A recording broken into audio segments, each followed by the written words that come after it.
Terima kasih kepada pembawa acara sekaligus pimpinan Puja Bakti yang telah mengawali kebajikan kita pada pagi hari ini. Romo Ramani dan Ibu Bapak sekalian, selamat pagi semuanya. Pagi. Terpujilah para Buddha, Namo Buddhaya. Namo Buddhaya. Yang saya hormati segenap jajaran kepengurusan dari Arya Saca Kencana Meditation Center atau AKMC Jakarta. Bapak Ibu, Pasako Pasika dan hadirin sekalian, baik yang berada di Dhammasala ataupun yang bergabung melalui live streaming. Pada kesempatan pagi hari yang bahagia ini, saya dapat kembali menyapa Anda berkumpul bersama untuk ke depan beberapa saat. Kita akan sama-sama untuk mengulang kembali apa yang pernah disampaikan oleh Guru Agung kita. Maka otomatis dan praktis adalah ketika kita bicara kita akan sama-sama mengulang, artinya tidak ada satupun dari kita yang mengajarkan atau diajarkan. Gak ada dari kita yang lebih unggul dalam dhamma, tapi semuanya sama rata. Kita duduk sama rendah dan kita berdiri sama tinggi. Maka dalam kesempatan yang baik ini Bapak Ibu, beberapa menit ke depan, mari sama-sama kita menajamkan diri kita masing-masing agar lebih mantap, agar lebih kuat dalam hal keyakinan terhadap Buddha Dhamma. Di kesempatan pagi hari ini, saya menyampaikan satu topik diskusi yang mungkin sudah dipublish oleh teman-teman dari AKMC sendiri. Judulnya sangat sederhana sekali, yaitu marah itu rugi. Nah, sebelum kita mulai Bapak Ibu, sebelum kita mulai diskusi hari ini, mari sama-sama kita kembali bersikap anjali sejenak. Kita akan mengagungkan Guru Junjungan Sang Pratagata Sang Buddha Gautama dengan penuh kesungguhan. Namo tassa bhagavato arahato sama sambuddhassa. Namo tassa bhagavato arahato sama sambuddhassa.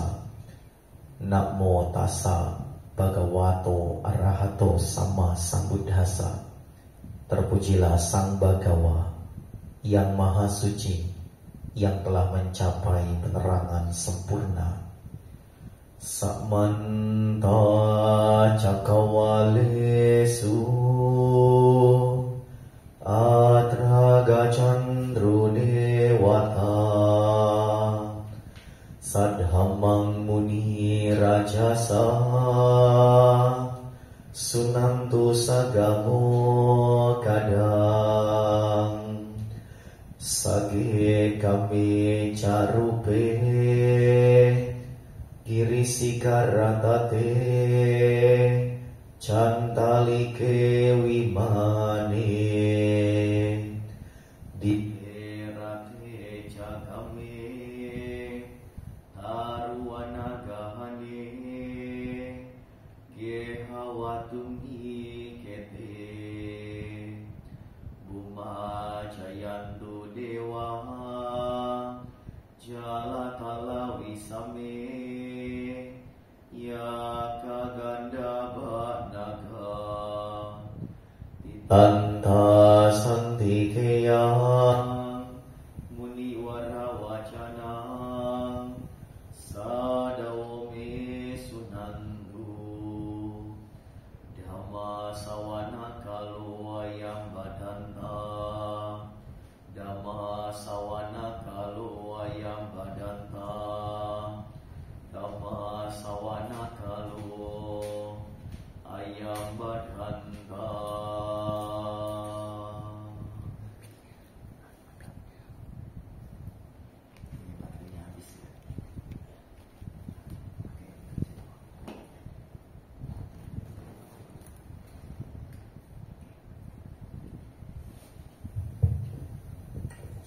Baik, Bapak Ibu sekalian, senang sekali saya dapat berjumpa dengan Anda semua di tengah-tengah keluarga besar AKMC, yang mana ini adalah kedatangan saya yang kedua kali. Yang pertama saat Kartina tahun lalu, Cici. Kartina di Dhammasala ini kalau nggak salah saya di plottingnya juga. Kemudian ini adalah yang kedua kali untuk akhirnya bersama-sama bisa berkumpul. Setelah penuh dengan drama reschedule yang luar biasa sekali. Jadi sebelum saya mulai topik hari ini tentang kesabaran, tentang mengelola emosi, Sherlyn sudah mempraktekkan itu terlebih dahulu ketika melakukan undangan kepada saya pribadi. Karena terus terang Bapak Ibu dan teman-teman semua, selalu ada bentrok yang tidak diprediksi dan itu tidak bisa ditinggalkan. Sehingga kalau nggak salah 2-3 kali ya, harus digeser, dan sampai akhirnya ketemulah hari ini. Dan terus terang Bapak Ibu, saya punya keyakinan Cici, Koko, bahwa yang namanya jodoh karma, mau diusahakan gimana pun kalau memang belum jodoh, susah ketemunya, susah. Bahkan udah dekat banget gitu loh, maksudnya kemungkinan udah besar sekali buat bisa bareng gitu. Tapi kalau memang jodohnya saat itu belum ada, ya selalu akan ada halangan dan rintangan. Dan sebaliknya, ketika jodoh karma kita memang sudah matang bersama buat kumpul hari ini sekian orang di sini, artinya memang jodoh buah karma kita masing-masing, wipaka kita yang masaknya hari ini. Maka dengan berbagai halangan apapun sebaliknya, ketika memang sudah masak ya ini akan terjadi gitu loh. Maka boleh kita katakan bahwa memang wipaka karma itu akan muncul seiring dengan usaha dan upaya yang sesuai dengan situasi dan kondisi. Namun tetap ketika bibit itu memang tidak matang atau belum matang, usahanya bagaimanapun ya sama kayak kita nanam pohon Bapak Ibu ya yang bergabung di rumah juga. Kita nanam benih unggulan seberapa juta pun kita beli dari tukang tanaman, kalau memang belum saatnya dia berbuah, mau kita upayakan gimana ya dia belum tumbuh, belum muncul. Dan dia akan tumbuh seiring berjalannya waktu dengan sendirinya. Nah itulah mungkin perjumpaan kita hari ini. Maka Bapak Ibu mungkin bagi yang baru pertama lihat atau yang baru pertama ketemu yang tidak masalah, saya mohon izin sedikit memperkenalkan diri, biar yang di rumah pun yang mungkin bergabung biasanya dengan AKMC live streaming ini baru pertama mungkin lihat saya di sini ya, untuk berbicara di depan live streaming, di dalam live streaming dari AKMC itu sendiri. Jadi Bapak Ibu, saya Piawadi Sandama. Kalau di luar orang kenalnya Romo Pia. Kebetulan ini sudah tahun ke-11 saya aktif sebagai Romo Pandita di salah satu lembaga kepanditaan tentunya. Jadi mulai dari 2012 saat itu saya diambil sumpah, dilantik sebagai seorang pandita. Mulai dari yang nangis karena bahagia sampai yang nangis karena penderitaan pun menjadi tugas keseharian saya. Artinya mulai dari anak lahiran, mulai dari pemberkatan perkawinan sampai merelakan orang yang dicinta untuk pergi dari kehidupan kita atau kematian. Itu menjadi satu keseharian yang mungkin saya tekuni sampai hari ini. Dan di samping kegiatan kepanditaan pun kebetulan saya juga Senin sampai Jumat masih ngantor. Jadi artinya masih bekerja secara profesional seperti Bapak Ibu pada umumnya. Jadi kerjaan saya gak cuma ceramah, gak cuma kepret berkatin orang Bapak Ibu. Biasanya saya lakukan kegiatan kepanditaan umumnya itu di weekend, Sabtu Minggu atau weekday tapi malam. Namun ketika weekday office hour otomatis saya harus ngantor. Kebetulan saya di pendidikan Bapak Ibu. Saya di salah satu sekolah Buddhis di Tangerang. Dan sebagai tim atau sebagai manajemen yang memang bergerak di bidang SDM. Kebetulan saya di sana kepala bidang umum. Jadi mulai dari SDM dan infrastruktur dan lain sebagainya. Di sana kebetulan saya bertanggung jawab di sekolah Dharma Widya. Jadi kalau Bapak Ibu yang mungkin menyaksikan dari live streaming yang rumahnya dekat sekolah sana ya, sesekali bolehlah mampir ya. Saya Senin sampai Jumat pasti ada di sana. Kira-kira seperti itu Bapak Ibu. Kemudian saya asli dari Tangerang. Jadi biar bagaimanapun walaupun ini perbatasan Tangerang Jakarta, tetap judulnya saya ini diimpor dari luar kota ya, bukan orang lokal di Gopa ya, bukan asli Jakarta Barat. Jadi saya dari luar Jakarta, saya dari Tangerang. Nah di kesempatan ini Bapak Ibu, seperti yang saya sampaikan tadi, beberapa saat ke depan saya akan mengajak Ibu Bapak untuk membahas beberapa hal yang mungkin penting, yang saya rasa mudah-mudahan pulang dari sini Bapak Ibu bisa membawa sesuatu yang bermanfaat. Saya selalu pesankan dan mohon izin Bapak Ibu saya ulangi, saya memesankan, saya mengingatkan bahwa ketika kita mungkin sudah bisa datang ke wihara, ke cetia, atau Bapak Ibu yang menyaksikan sekali lagi lewat live streaming, menyisikan waktu dan tenaganya, juga kuotanya terutama, satu hal penting yang menjadi catatan kita Bapak Ibu, jangan sampai keikutsertaan kita di sesi ini itu rugi. Rugi artinya apa? Tidak ada sesuatu yang bisa Bapak Ibu bawa, nggak ada manfaat yang bisa Bapak Ibu kembangkan. Maka dengan segala rasa hormat, beberapa menit ke depan apabila ada hal-hal yang memang dianggap relevan dalam kehidupan Bapak Ibu, bisa diterapkan dan bisa diambil baik-baik, disimpan baik-baik hasil diskusi kita. Namun sebaliknya, jika memang pada akhirnya nanti ada sesuatu yang kurang sesuai, ada yang kurang tepat, karena saya masih manusia biasa, Bapak Ibu mohon untuk tidak diambil, untuk diabaikan, untuk dibuang saja jauh-jauh yang jelek-jelek, begitu bahasanya ya. Jadi kembali lagi Ibu Bapak, hari ini dengan topik yang cukup sederhana, yaitu marah itu rugi. Kalau kita bicara kemarahan, mungkin saya sudah beberapa kali bicara hal yang sama di berbagai tempat. Namun ini menjadi satu masalah yang sebetulnya sulit untuk sembuh. Begitu juga dengan saya pribadi Bapak Ibu. Karena kalau kita bicara terus terang, siapa sih yang gak punya marah? Gak mungkin. Yang judulnya kita masih dibungkus dengan kulit, daging, tulang yang disebut dengan manusia, atau kalau dalam istilah Buddhis itu ada pancakanda, yang namanya rupa dengan batin itu masih ada. Kita itu masih punya yang namanya kekotoran batin, salah satunya adalah kemarahan. Maka harapan saya sederhana, Ci. Selesai sesi ini saya tidak akan bicara tinggi-tinggi bahwa Bapak Ibu pulang dari sini selesai nonton emosinya langsung hilang seketika bimsalabim. Itu saya jualan obat bohong saya namanya, ya. Tukang tipu kalau saya bilang begitu. Maka harapan saya sederhana Ibu Bapak.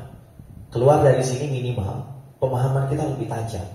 Kita lebih eling, lebih sadar betapa kerugian yang disebabkan oleh kemarahan itu sendiri, dan bagaimana kita mengenali diri kita agar emosi atau amarah itu tidak terus berkembang biak, tidak terus-menerus kita kembangkan, kita sempurnakan. Karena kenapa? Bapak Ibu, kita selalu berlindung dalam kalimat bahwa manusia, marah itu disebut manusiawi, kewajaran. Dan saya sebetulnya setuju Bapak Ibu, kita juga gak boleh naif. Ketika bicara manusia, manusia masih punya marah itu wajar. Karena kalau kita melihat ke peristiwa ke belakang, ribuan tahun yang lalu Bapak Ibu, ketika peristiwa Magapuja itu, di hadapan 1250 orang biku arahat bahkan, Sang Buddha menyampaikan yang namanya syair Owada Patimokkha. Apa yang disampaikan saat itu oleh beliau? Selain daripada kalimat-kalimat populer yang kita biasa kenal, Sabapa pasang akara nangku salah seupasang pada dan seterusnya, ada satu kalimat di belakang yang jarang kita dengar mungkin. Bunyinya kurang lebih begini. Kanti paramang tampo titika, nibanang parama wadanti Buddha. Apa yang Sang Buddha sampaikan? Bahwa kesabaran adalah praktek betapa yang begitu mulia saat itu. Tujuannya adalah nibbana Bapak Ibu. Nibbana artinya kesabaran adalah salah satu praktek awal kita yang diangkat begitu luar biasa oleh Sang Buddha, yang memang ini menuju ke nibbana intinya. Nibbana paramang wadanti Buddha. Nibbana adalah tujuan tertinggi. Kanti paramang tapo titika, kesabaran, praktek samadhi yang begitu luar biasa. Dan kita harus ingat, Sang Buddha menyampaikan itu di hadapan 1250 arahat Bapak Ibu. Arahat yang saat itu hadir, bukan seperti kita. Artinya apa kembali lagi? Kenapa tadi saya bilang bahwa saya setuju kalau kita katakan bahwa manusia itu masih punya marah, itu wajar. Karena di hadapan arahat saja Sang Buddha masih memesankan itu. Namun satu catatan penting buat kita, jangan terus-menerus kewajaran ini kita maklumi terus-menerus, sehingga tidak ada upaya dari kita yang katakanlah kita sudah tahu itu buruk, kita kembangkan terus dengan berlindung di bawah kalimat kewajaran tadi, manusiawi tadi. Kalau saya boleh bilang secara gamblang Bapak Ibu, punya marah itu wajar. Tapi kalau marahnya itu dikembangkan terus-menerus, dibiasakan terus-menerus, itu namanya kurang ajar. Ya, kalau kita biasakan itu Bapak Ibu, maka kalau dibilang menghilangkan marah itu sulit, sekali lagi saya setuju. Kita masih punya emosi masing-masing. Tapi juga satu hal penting buat kita yang harus kita pahami. Sesuatu yang sulit bukan berarti tidak mungkin. Kalau memang kemarahan itu gak mungkin dihilangkan, kita gak akan kenal tokoh-tokoh suci yang hari ini kita tahu namanya. Sang Tathagata, seorang sama Sang Buddha. Berapa banyak Sawaka Buddha, Paceka Buddha, arahat yang mencapai kesempurnaan, yang salah satunya telah berhasil menghilangkan emosi dan kemarahan. Tidak ada yang tidak mungkin Bapak Ibu. Maka dari itu, ya, langkah kecil, sederhana, akan jauh lebih baik daripada kita terus-menerus berlindung mengatakan bahwa kita nggak bisa mengubah kemarahan, kita nggak mampu merubah diri sendiri. Kayak saya udah produknya, Romo dari lahir memang penuh dengan emosi. Bapak Ibu, kita kalau mau jujur, manusia adalah produk kebiasaan. Manusia produk kebiasaan. Kenapa pemimpin puja bakti dengan begitu vokalnya yang kuat bisa membacakan pali wacana dengan kita tadi? Karena biasa baca. Kalau baru kemarin baca parita, nggak mungkin cara bacanya bisa kayak begitu. Kalau 2-3 kali baca parita, nggak mungkin bisa kayak tadi. Ya, sama Bapak Ibu. Orang yang biasanya megang mic ngomong di depan, karena dia sudah punya jam terbang dan kebiasaan tadi, dia mau disuruh ngomong apapun dia punya bahasa, dia punya pembahasan di situ, nggak mungkin dia habis topik, karena dia biasa ngomong. Bapak Ibu yang mungkin biasanya olahraga di rumah, jangankan lari 1-2 jam, Bapak Ibu nge-gym, berenang segala macam seharian penuh, ya memang udah kebiasaan. Kebiasaan atau habit itulah Ibu Bapak yang membentuk karakter kita, yang mengukuhkan kita itu akhirnya menjadi apa. Maka kemampuan-kemampuan kehebatan yang Bapak Ibu miliki hari ini, kalau kita mau lihat ke belakang, itu adalah sebuah pola yang kita ulang terus-menerus, yang bukan hanya setahun 2 tahun. Itu bahkan puluhan belasan tahun yang lalu kita ulang itu. Sehingga hari ini kita mampu melakukan sesuatu yang mungkin orang lain gak bisa melakukan sebaik kita. Maka dari itu, kalau kita mau simpulkan Bapak Ibu, kebiasaan akan membentuk yang namanya kebisaan. Tidak beda juga dengan yang namanya kemarahan. Ketika Ibu Bapak hari ini merasa masih gampang emosi, gak sabar, sentimen, sensitif, kesabarannya setipis tisu kalau orang bilang itu bukan bawaan lahir Pak Bu, teman-teman. Itu adalah sesuatu yang kita biasakan, kita wajarkan, kita maklumi. Makanya terus-menerus begitu. Maka kuncinya sederhana. Untuk mengubah karakter kita, rubah habit kita, rubah kebiasaan kita. Yang biasanya gampang dikit-dikit kita dengerin omongan jelek langsung bereaksi, coba kita pelan-pelan saring dulu ke depannya. Ketika menemukan satu problem yang mendadak buat kita emosi, coba cooling down dulu. Belajar pelan-pelan Bapak Ibu. Ini tidak mudah, tapi ini bukan berarti tidak mudah. Itu catatan buat kita, Bu Bapak. Di dalam Anguttara Nikaya, Sang Buddha mengumpamakan, salah satu khotbahnya bertajuk Seni Ukir Kehidupan. Beliau menjabarkan bahwa kita ini seperti 3 permukaan Bapak Ibu. 1 permukaan batu karang. Apa yang dimaksud permukaan batu karang? Ketika dia diukir, begitu diukir, dia kena hujan, kena panas, kena angin, kena badai, gak bakalan hilang tulisan itu.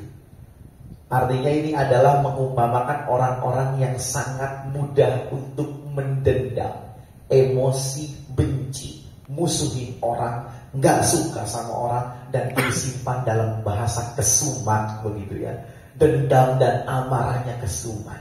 Seperti persis batu karang, gak bakalan bisa luntur, bahkan sampai dia tutup usia. Makanya gak heran ketika banyak yang kita kalau kadang-kadang emosinya sudah saking memuncak, kita keluar ucapan sampai mati saya gak akan lupakan itu orang.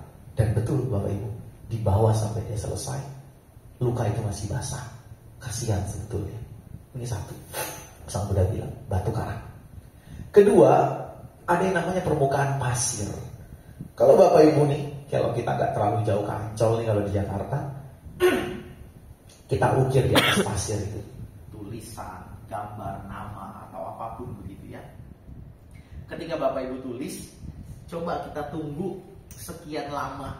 Begitu dia kesapu ombak, mungkin sekali kesapu ombak, 2 kali kesapu ombak, tulisannya gak langsung hilang.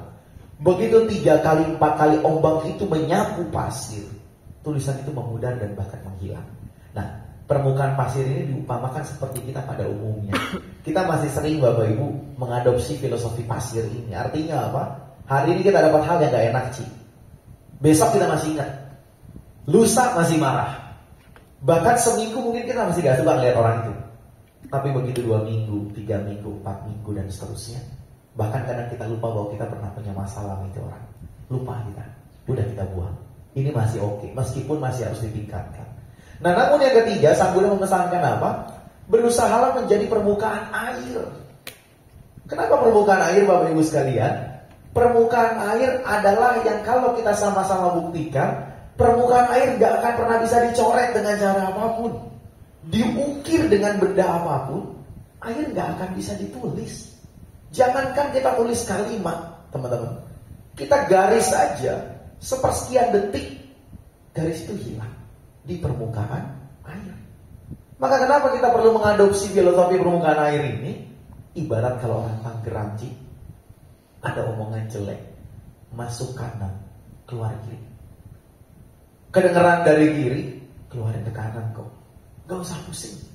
Jangan diambil, jangan ditarik, dibawa pulang, disimpan sampai busuk. Yang ada kita yang nyiumin baunya gak enak, kita yang gak nyaman gitu ya.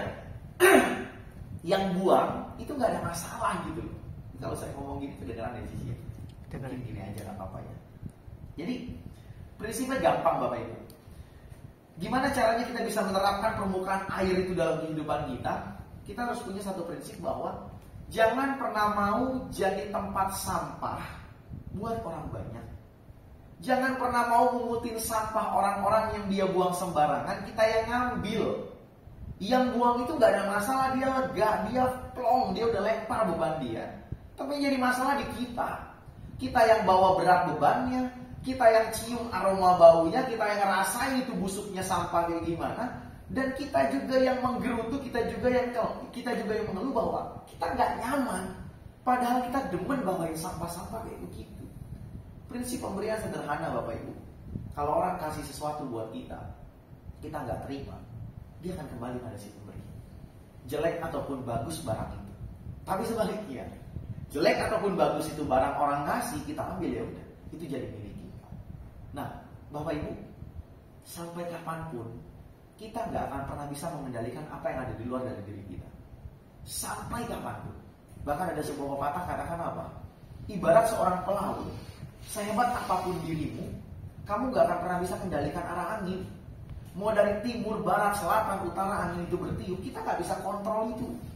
Yang bisa kita atur adalah arah layar, arah kemudi.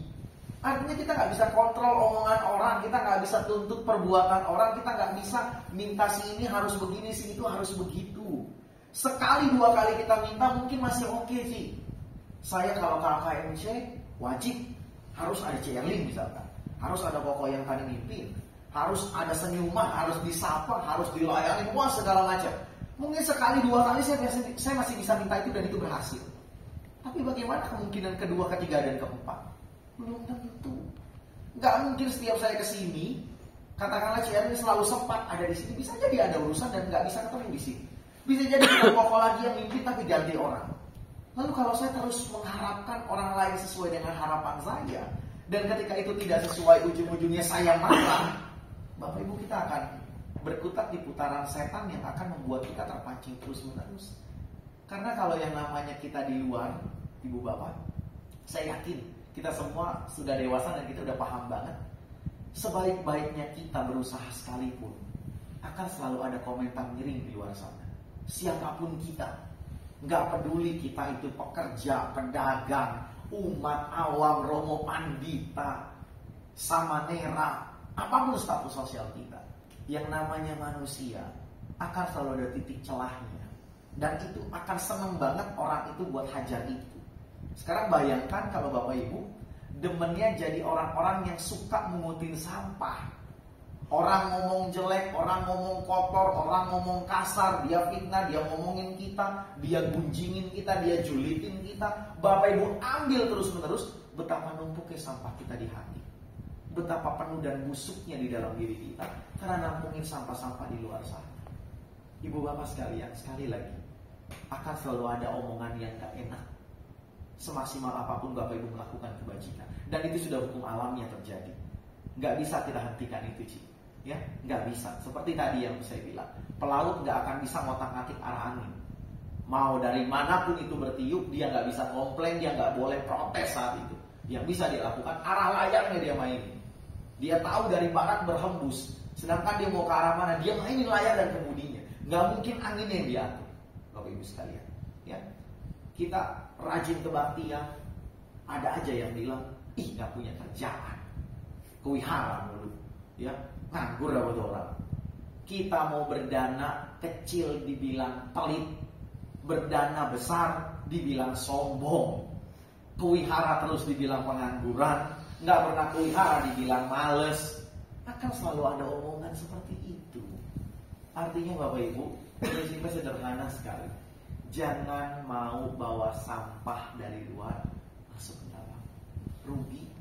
Bukan mereka yang rugi, kita. Mereka udah buang itu udah enteng kok. Mereka udah lempar kok. Kita yang menguti. Sekarang kalau kita mau pertegas Bapak Ibu, ya kita tahu hewan yang paling tidak beruntung gitu, nggak di kota, nggak di desa itu bangkainya selalu ketemu itu tikus. Ya, kasihan banget itu. Kalau lewat di mana aja kadang ada aja dia itu korban itu. Nggak tahu dia tiba-tiba lari, dia frustasi, dia nabrak diri sendiri juga kita nggak tahu, gitu kan? Intinya nggak di mana-mana sih itu bangkai tikus ada. Sekarang Bapak Ibu bayangkan, ketika kita bertemu dengan satu bangkai tikus yang katakanlah bentuknya udah nggak bagus lagi, banyak darahnya, banyak kotorannya begitu ya. Pulang kebaktian Ibu Bapak, coba ambil pakai tangan kosong, ambil itu bangkai, rasakan lengket dan beratnya, cium aroma bau amis dan bau busuknya.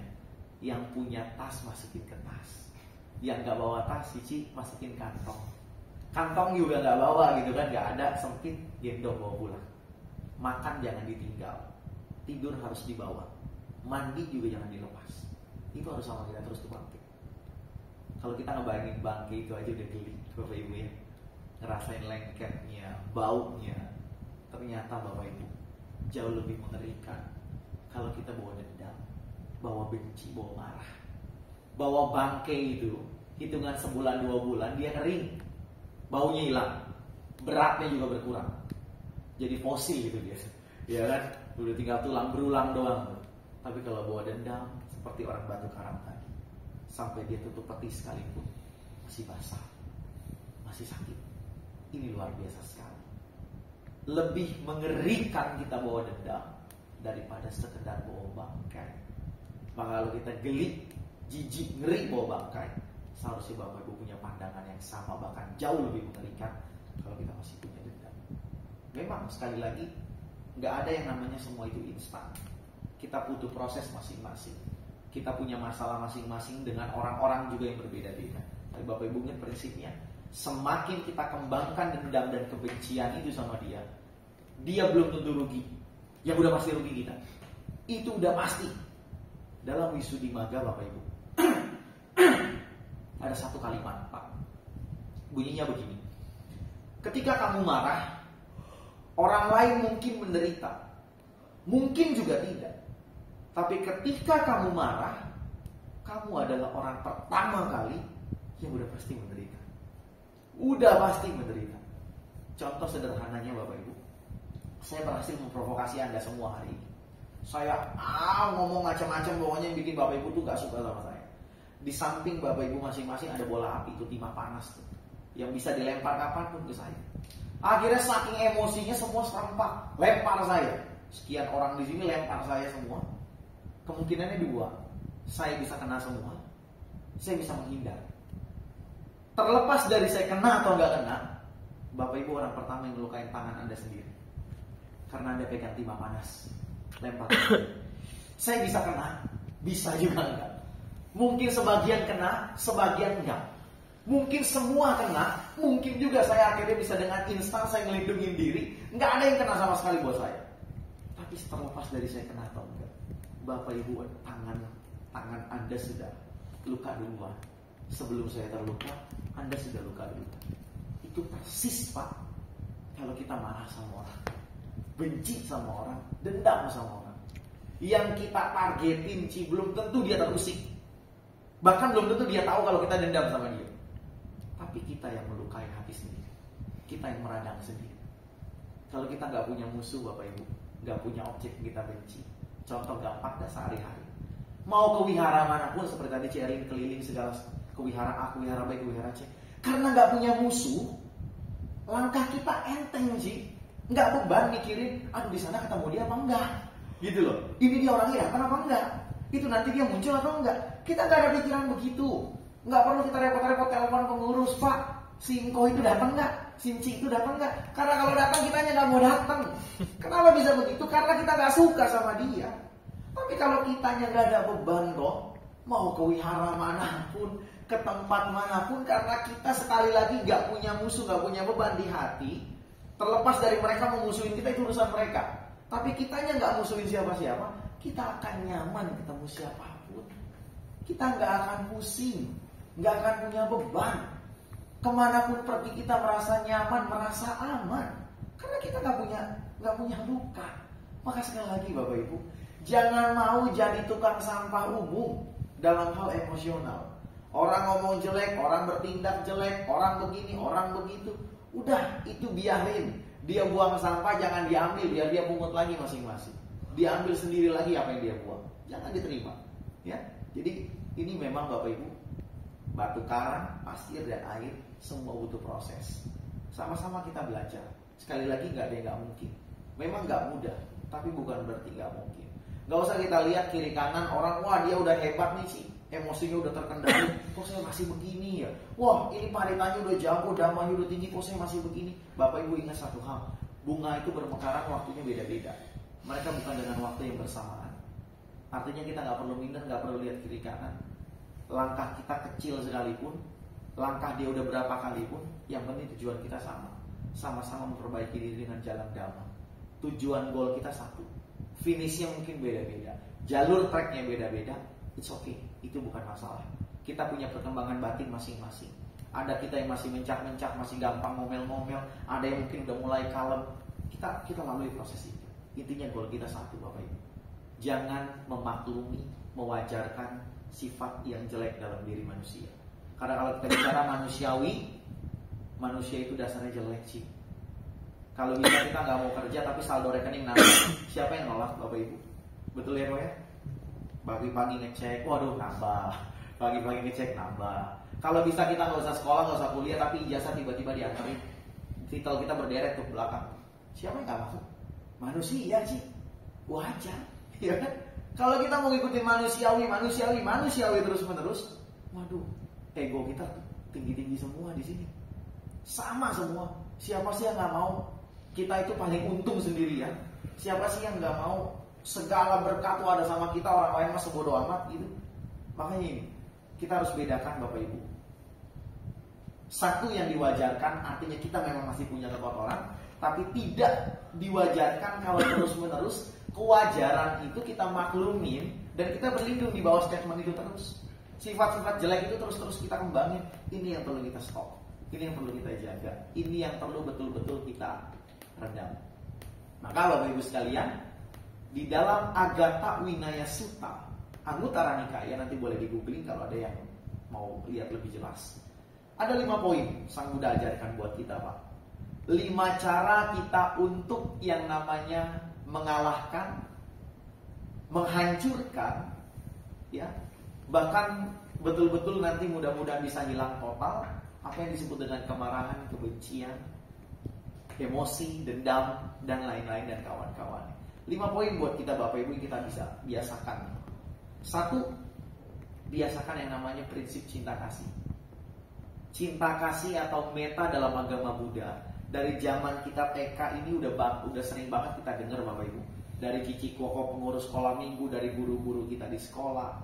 Prakteknya sederhana sebetulnya. Kita nggak perlu berpikir jauh teori meta yang begitu dalam. Saya hanya punya satu prinsip Ciko. Meta itu kalau kita mau kembangkan, mulai dari yang namanya prinsip kita bawa cermin kemanapun kita pergi. Artinya apa? Bukan kita buat retouch, buat touch up, make up dan sebagainya Bapak Ibu. Untuk memastikan kalau kita nggak mau diituin sama orang, jangan ituin orang. Kalau kita senang diituin sama orang, lakuin itu sama orang. Cermin itu buat apa? Memperlakukan dan memposisikan diri kita layaknya orang lain. Kita tahu difitnah, dibohongin, dihina, disepelein, itu nggak enak. Maka jangan lakuin ke orang.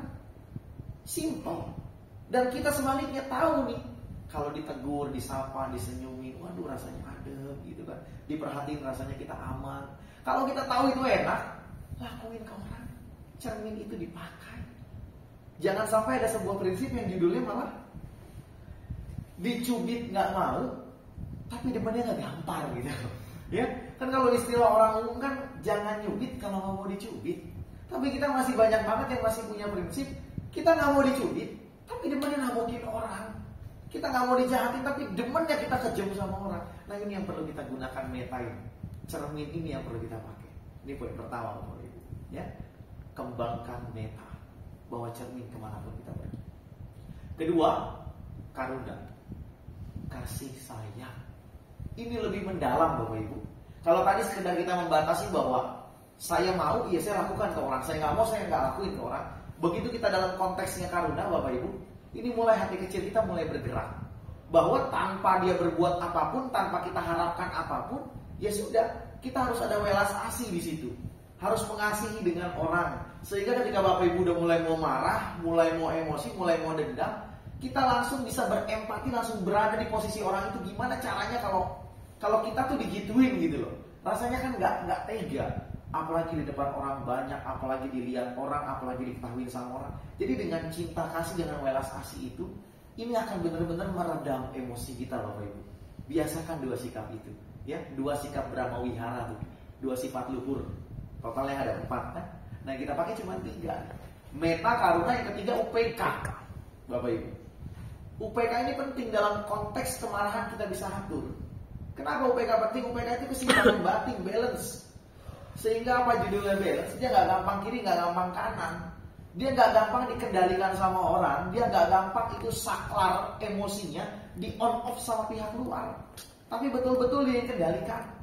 Maka gak ada istilah Bapak Ibu, kalau kamu jahat, saya bisa lebih jahat. Kalau kamu baik, saya bisa lebih baik. Itu kan umum yang biasa kita gunakan. Padahal dengan prinsip begitu Bapak Ibu, kita membuang jauh-jauh apa yang disebut dengan UPK loh di situ. Karena kita kendalikan kita dari orang lain. Kita taruh setir mobil itu di tangan orang lain. Kita taruh kunci rumah yang kita beli susah payah itu di tangan orang lain. Kapan dia mau pakai rumah, kapan dia mau nikmatin istirahat di situ tergantung dia. Kita nggak bisa gitu loh. Nah ini satu hal yang idealnya memang harus kita balik. Kita runut pelan-pelan, kita kembalikan ke dasarnya yang lebih benar. Bahwa apapun yang orang lain perbuat itu pilihan dia. Kita harus punya pilihan sendiri. Batin kita kokoh, tidak tergoyahkan. Nggak gampang ke kiri kanan, nggak gampang kepancing, nggak gampang ke bawah suasana. Ya, hal yang kadang-kadang konyol Bapak Ibu, kalau kita bicara konteks emosi dan juga UPK tadi, karena ketidakseimbangan batin. Seringkali mungkin kita ngalamin benci sama orang, cuman gara-gara cerita orang lain. Ya, cuma gara-gara cerita orang lain, ngomong dia begini, dia begitu, kita ikutan sebelum itu orang. Padahal sekalipun benar sih, itu masalah mereka. Kita gak ada urusan sama orang yang diceritain. Ngapain kita ikut benci sama dia? Gitu loh. Koko nih berdua selisih paham, ribut berdua. Koko cerita ke saya, si ini tuh loh, Romo orangnya begini. Wah saya kepancing gitu loh. Saya ikut sebel ngeliat si Koko yang baju merah. Padahal sekalipun yang diceritain benar, yang konflik mereka berdua. Saya gak ada konflik sama sekali. Buat apa saya ikutan benci gitu loh. Nah ini pentingnya UPK tuh seperti itu. Omongan orang itu rawan Bapak Ibu. Dari ujung bilang kolak pisang sampai ini bisa sampai pisang goreng sampai ke depan. Karena ada orang yang ngomongnya lebih, ada orang yang ngomongnya kurang. Tergantung daripada penangkapan dan daya komunikasinya dia.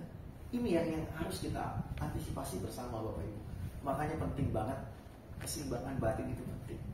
Jangan sampai kita gampang dipengaruhi, gampang ke bawah, gampang meletakkan saklar kita, kemudi kita sama pihak lain. Yang ketiga. Yang keempat Bapak Ibu, yang keempat, let it go. Lepaskan, relakan. Apa relevansinya dengan kemarahan kok? Ini karena kita rata-rata sudah dewasa, kita mungkin sangat menyadari bahwa sebagian besar penderitaan kita hari ini bukan karena kenyataannya yang pahit sebetulnya, tapi karena ketidakrelaan kita. Kenyataan itu di luar dari ekspektasi. Kenyataannya sudah jadi kenyataan Yang terjadi ya terjadilah. Kenapa kita bisa luka dengan kenyataan itu? kitanya gak rela, gak terima kita. Coba deh kalau kita telah. Bukan kenyataan yang bikin kita menderita loh. Itu pancingannya, indikasinya sebetulnya. Tapi saklar utama, tombol utama yang bikin kita menderita atau enggak, itu soal bicara kerelaan sebenarnya sih. Kenyataan terjadi ya terjadilah. Udah kejadian ya sudah, mau gimana lagi, orang udah kejadian judulnya. Nah, pemutus atau penentu kita menderita atau enggak itu bicaranya soal diri kita itu. Kerelaan kita diuji di situ. Maka nggak heran Bapak Ibu, semakin kita nggak rela, semakin kita nggak senang dengan kenyataan itu, semakin babak belur kita. Padahal itu udah kejadian loh. Mau gimana pun itu nggak bisa kita anulir, kita balikin semula, nggak bisa. Makanya poin keempat Sang Buddha bilang apa? Relakan. Wah, mau kalau gitu kita pasrah? No, bukan pasrah judulnya. Pasrah itu artinya udah mau gimana pun terjadi terserah. Udah nggak mau pusing, udah gimana pun ya udah babak belur lah begitu. Tapi kalau dalam konteks keempat di sini Bapak Ibu, setelah kita merelakan, setelah kita cooling down, baru kalau kenyataan itu dirasa berantakan, ayo kita beresin. Kenyataan itu dianggap pahit, ayo kita bumbuin. Jangan sampai itu pahitnya terlalu pekat buat kita. Kalau memang kenyataan itu manis bahkan, ini Bapak Ibu ya, kondisi kenyataannya bikin kita senang nih, hati-hati juga loh. Kalau kita nggak punya dalam pemahaman kerelaan di sini, nggak punya bisa yang namanya cooling down, kita akan melekat sama yang namanya kebahagiaan itu, kita akan terlena dengan itu, dan ketika itu hilang, hancurlah kita. Makanya kalau kenyataan Bapak Ibu, pahit ataupun manis, terima dulu, tenangin diri, jangan bersikap berlebihan, beresin. Kalau itu pahit, bumbuin, biar dia manis. Kalau itu manis, pertahankan, jaga, kembangkan. Yang penting di awal kita harus sadar dulu, ini kenyataan udah terjadi. Jangan sampai disikapi berlebihan. Maka Bapak Ibu, ada satu kejadian beberapa tahun lalu, sudah cukup lama. Saya lagi nyetir santai di mobil itu. Tiba-tiba dari belakang ditabrak. Tabrak dia agak kencang kalau saya lihat dari kaca itu. Setelah ditabrak, sebagai manusia biasa, saya bisa marah saat itu. Saya nggak suka, saya nggak senang. Ketika saat lagi nyantai, saya lagi mau menghabiskan waktu sama keluarga, lagi weekend juga, lagi pagi, tiba-tiba ditabrak dari belakang. Padahal saya nggak ugal-ugalan, saya juga nggak ngerem. Memang dia kebablasan. Akhirnya saat itu saya memutuskan untuk apa? Saya terima dulu kenyataan. Ini biar gimana pun, udah ditabrak, udah rusak, udah hancur belakang saya. Mau saya ngamuk gimana pun, itu udah ditabrak. Saya nggak pilih saat itu untuk marah. Saya pinggirin mobil. Saya keluar dengan berusaha tetap santun, saya ajak orang itu buat bicara. Dan ternyata Bapak Ibu, buah daripada itu nggak nyampe 5 menit kok. Kita berakhir damai, dia ganti rugi sepenuhnya, minta maaf dengan tulus, dan nggak ada cekcok sedikit pun, nggak ada perdebatan sedikit pun, nggak ada salah-salahan sedikit pun. Semua clear, beres. Dia minta maaf, ya namanya udah kejadian, dan dia ganti rugi, dia tanggung jawab, selesai. Dengan itu Bapak Ibu yang bisa saya petik adalah 2 hal sebetulnya yang bisa kita pelajari dalam pengalaman saat itu Bapak Ibu. 1, yang tadi saya bilang, yang namanya udah ditabrak, udah penyok, udah ringsek. Mau kita ngamuk-ngamuk salto gak karuan kayak gimana pun sih, mobil kita gak bisa mulus lagi. Gak bisa mulus lagi. Kalau dengan cara begitu mobil bisa beres, bengkel mobil repair bangkrut semua hari ini. Karena ketika ditabrak ya marahin aja, nabrak gitu, bisa mulus lagi kok. Tapi kan kenyataannya enggak Pak. Ketika ditabrak udah remuk, udah penyok, ya sudah, itu udah kejadian. Itu 1. Kedua, saya punya prinsip, jangan sampai kemarahan ini jadi bumerang buat kita. Bapak Ibu, kalau yang namanya orang dalam mobil, kita nggak tahu kayak gimana orangnya. Ya, kalau kita marah-marah, ngamuk-ngamuk, mata melotot, keluar badannya kecil, enak kita ngegantungnya sih. Gitu kan, kamu nyetir sembarangan gitu kan, tunjuk-tunjuknya enak. Tapi yang terjadi kalau berbeda Bapak Ibu, kita nggak tahu orang di dalam mobil kayak gimana, main tunjuk, pelototin, marah-marah, keluar badannya 3 kali lipat dari kita. Bukan cuma mobil yang rusak Pak, badan juga. supirnya juga ikut remuk, kitanya juga bonyok, karena yang keluar 3 kali lipatnya dari kita. Ini loh yang saya maksud, jangan sampai kemarahan itu jadi bumerang buat kita. Harusnya kan itu gak pakai marah juga bisa beres, dan terbukti kok. Bahkan banyak kejadian orang yang justru dengan masalah yang serupa, Pak. Dia marah-marah, dia ngotot, saling tunjuk-tunjukkan.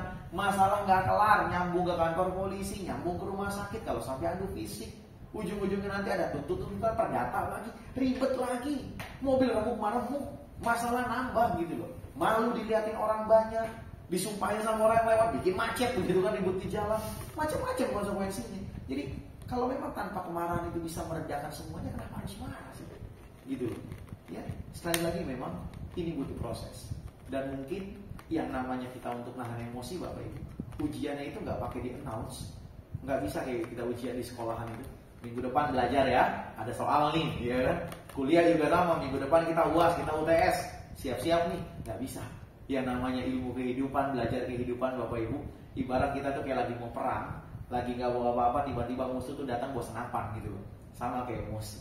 Memang kadang-kadang kita dalam kondisi kayak gini bisa nih tenang, tapi begitu kita dipancing, seketika ini yang kadang-kadang agak sulit, dan ini menjadi PR kita bersama, Bapak Ibu. Ya, poin keempat, belajar merelakan. Setelah kita rela, adem, tenang, beresin. Jangan diem-diem aja. Kalau diem-diem aja Bapak Ibu pasrah, bukan merelakan dalam prinsip Buddhisme. Itu yang keempat. Yang terakhir Bapak Ibu, obat yang Sang Buddha berikan sama kita, sebenarnya ini sering banget kita dengar, tapi ini paling susah dipraktekin. Yakinkan hukum karma. Yakin terhadap hukum karma. Ini poin kelima Pak Bu. Penting. Bicara poin 1, 2, 3, 4. Ini kalau 5-nya kita beres, semua clear. Apa hubungannya kita paham, yakin sama hukum karma dengan kemarahan? Bapak Ibu, banyak dari kita mungkin yang merasa, saya nggak jahat sama dia loh. Kok bisa-bisanya dia jahat sama saya? Saya nggak pernah bohong sama dia, kok bisa-bisanya saya ditipu? Saya dihianati, saya ditusuk dari belakang, bla bla bla bla bla.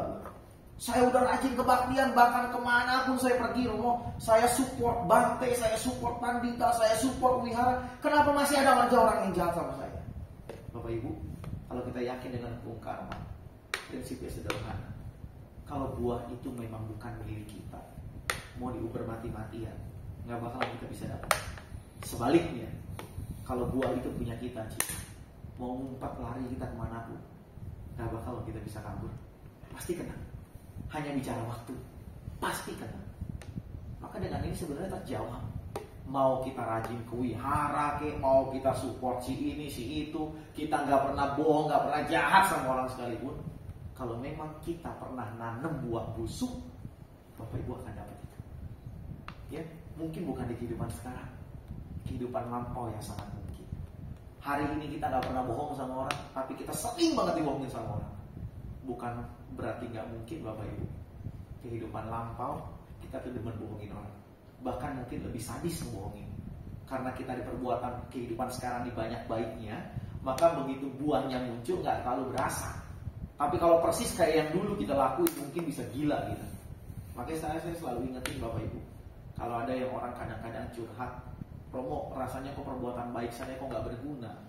Saya udah berusaha kesana kemari, dana, saya berusaha ikut kebaktian, chanting, kelas meditasi, Pak Baja bahkan. Kok masih ada aja orang jahat sama saya? Apa buah baik saya ini nggak berguna? Nggak ada. Sederhana Bapak Ibu cara berpikir kita. Kalau kita udah berbuat baik aja kita masih ngerasain itu nggak enak. Bayangkan kalau Bapak Ibu nggak pernah kasih penawar kebaikan itu, mati loh gitu, berantakan kita. Seperti ada salah satu pengurus wihara sih, beberapa tahun lalu pernah ngobrol sama saya, kecelakaan kakinya, naik motor dia ditabrak. Dia bilang sama saya, Romo saya puluhan tahun jadi pengurus wihara, kenapa nasib saya jadi begini? Kaki saya patah. Dewa Dewi gak ada yang nolongin saya, dia bilang. Padahal saya bantu di wihara. Saya cuma bilang, Koko yakin kalau Koko gak jadi pengurus wihara, mungkin cuma bukan kaki Koko yang patah, leher bisa jadi patah, pala mungkin hilang. Di situ disadar bahwa Bapak Ibu sekalian, buah baik itu nggak selalu muncul dalam bentuk keuntungan, saldo, uang, rezeki. Enggak. Ada orang yang berusaha banyak berdana tapi bisnisnya begitu-begitu aja, tanpa dia sadar kadang-kadang buah dari dia berdana itu untuk mempertahankan bisnisnya itu sebetulnya. Kalau dia nggak berdana, bisa jadi udah anjlok dari beberapa tahun yang lalu. Udah hancur deh dari beberapa saat lalu. Karena kita nggak sadar itu, Ci. Kalau saya boleh simpulkan Bapak Ibu, buah karma baik kita itu nggak selalu membuat kita tuh terlindung dari hujan. Nggak bisa kita menghentikan hujan itu yang datang kapanpun. Nggak bisa. Tapi kadang-kadang buah baik itu membuat kita, sekalipun kita basah kuyup, kena hujan, kena panas, kita nggak sakit. Itu buah baik sebetulnya. Ya kadang kita lupakan. Orientasi kita dikit-dikit kebaikan itu, wah dikit-dikit dapatnya bonus, tadi saldo, rezeki, berkah, ini itu segala macam. Tanpa kita sadari, banyak segala kondisi yang membuat kita stabil hari ini, itu karena buah baik kita. Maka kembali lagi Bapak Ibu, kalau kita bicara emosi, bicara dendam, bicara permusuhan, kebencian, kalau kita nggak pernah nanem itu, nggak bakalan kita bisa dapat saat itu. Tapi kalau toh kita udah dapet perlakuan begini, omongan begitu, pandangan begini begitu dari orang-orang yang kita anggap negatif, artinya itu buah yang memang Bapak Ibu miliki. Nggak mungkin kita petik punya orang, itu punya kita. Kalau kita punya pemahaman ini Bapak Ibu, damai banget sebetulnya. Cuma memang sekali lagi ini perlu proses. Teorinya sangat mudah, prakteknya akan sangat butuh perjuangan dari kita. Tapi setidaknya dengan Bapak Ibu sudah punya kesadaran soal itu, mudah-mudahan ke depan dengan 5 poin tadi, meta, karuna, UPK, merelakan, dan hukum karma, Bapak Ibu bisa betul-betul lebih paham ke depan. Nggak gampang ngamuk, nggak gampang emosi, nggak gampang mencak-mencak, punya dendam, apalagi musuh. Udahlah, lebih baik kita cari satu teman daripada punya 1000 musuh, iya kan? Musuh nggak akan ada manfaat buat kita, tapi satu teman akan punya banyak manfaat buat kita. Jadi terakhir Bapak Ibu, ada sebuah kalimat sederhana untuk menutup diskusi kita hari ini adalah, jangan biarkan sikap buruk orang lain mampu menentukan buruknya cara kita bertindak. Marah itu rugi. Itulah yang bisa saya sampaikan pada kesempatan pagi hari ini. Bapak Ibu, saya masih manusia biasa.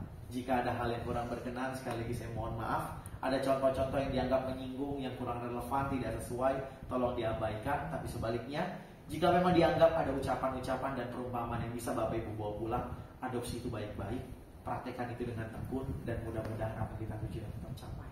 Ya, sebelum saya akhiri, sebelum saya tutup, Bapak Ibu ada diskusi terlebih dahulu, mungkin yang di online atau di offline.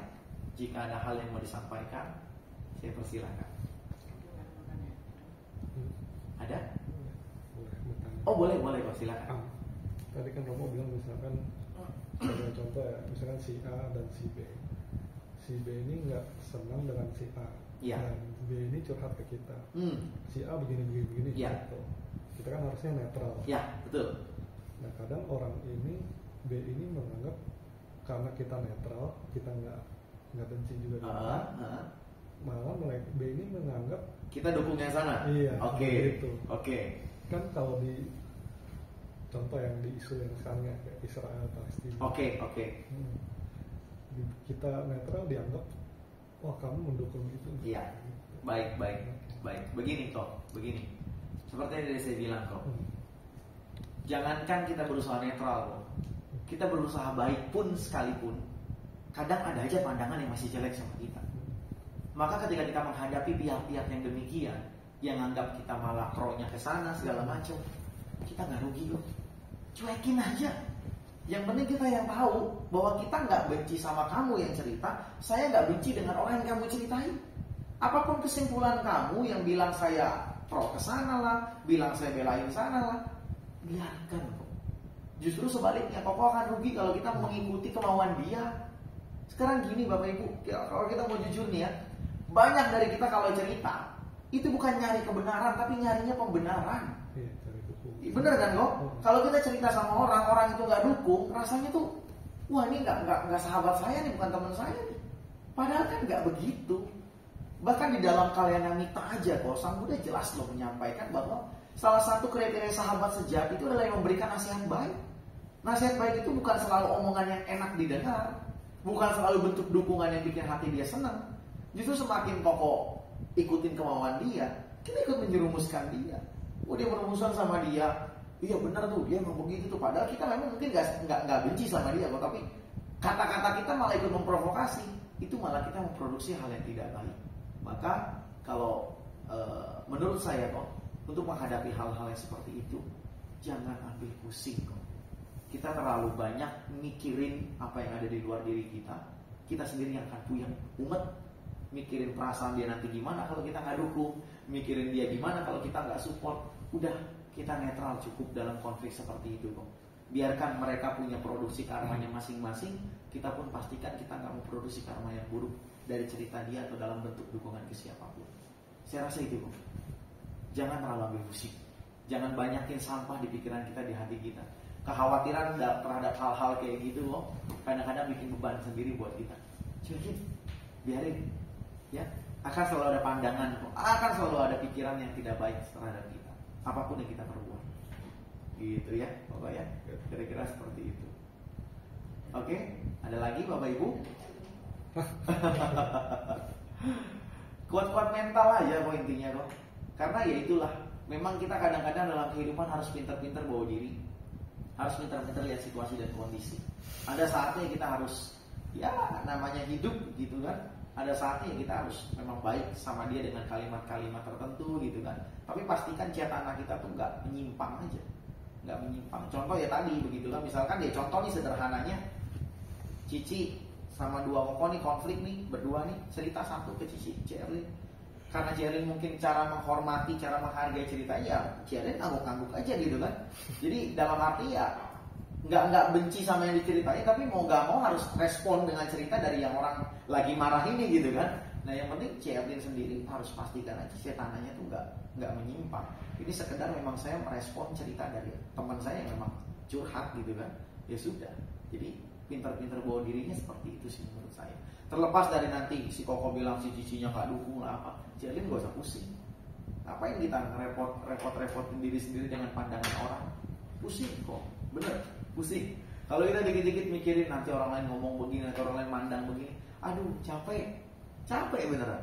Karena ya langkah kita mau gimana pun akan selalu ada komentar, akan selalu ada kritik siapapun kita. Kira-kira begitu kok. Ya pinter-pinternya kita lah. Seperti itu. Gimana Bapak Ibu, cukup? Cukup ya di sini ya. Oke, baik. Bapak, Ibu semuanya, Cici Koko semua yang di sini, terima kasih atas waktu perhatian yang diberikan. Saya sekali lagi mohon maaf sebagai manusia biasa kalau ada kekeliruan, ada kesalahan. Ibaratnya gini Bapak Ibu, kalau ada yang jelek, ada yang buruk, itu bukan damanya yang jelek, saya yang salah. Tapi sebaliknya, kalau memang ada yang bagus Bapak Ibu dengar, ada Bapak Ibu bisa bawa pulang, bukan karena saya juga yang bagus, tapi memang karena Dhamma Sang Buddha yang selalu indah pada awalnya, indah pada pertengahan, dan indah pada akhirnya. Itulah kesimpulan kita hari ini Ibu Bapak. Semoga prinsip marah itu rugi dapat kita adopsi terus-menerus, sehingga kedepannya perlahan tapi pasti amarah itu semakin memudar, semakin berkurang, hilang total sampai kita menuju kesempurnaan masing-masing. Sama-sama kita bersikap anjali. Kita akhiri dengan melakukan aspirasi positif. Kita dengan penuh keyakinan, dengan penuh kekuatan dan konsentrasi, kita akan sama-sama bertekad untuk terus melatih diri dalam hal sila, dana, dan bawana yang nantinya akan membuahkan kebijaksanaan sejati untuk kita semua. Duka pata cani duka, baya pata cani baya, soka pata cani soka, huntu sabe pipanyino, etawata camehi sambatang punya sampadang, sabe dewa dumodantu sabba sampati silia, danang dadantu sadaya silang rakantu sabada, bawada birata huntu gacantu dewata gata, sabe buddha balapata pacekanan cayang balang, arahantanan cate jenara kang bandami sabaso, sabe santa bawantu sukitata. Semoga semua makhluk hidup berbahagia. Sadu, sadu, sadu. Akhir kata, terimalah kembali salam dalam Dhamma. Terpujilah para Buddha. Namo Buddhaya. Terima kasih. Ya, saya kembalikan. Terima kasih. Ya, terima kasih kami ucapkan kepada Romo Piawadi yang telah menyampaikan sharing dhamma pada hari ini. Semoga uraian dhamma ini bermanfaat bagi kita semua, dan apa yang telah beliau sampaikan dapat dipraktikkan dalam kehidupan kita sehari-hari.